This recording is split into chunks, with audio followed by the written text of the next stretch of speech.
Hello everyone, welcome back to our channel Apple Wiz. In today's video, we're going to see how you can enable grid line on your iPhone camera. Well, it is a very easy and simple process, so let's dive right into it. So right now here you can see while we open our camera application, you can see there are no grid lines. So in order to enable the grid line, you can go back and then open your settings application.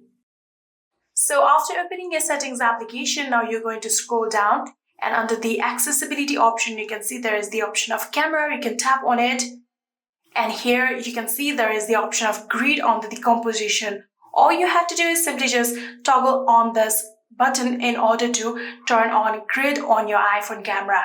Just like this. Now you can go back and then open your camera. And here you can see now the grid lines are there.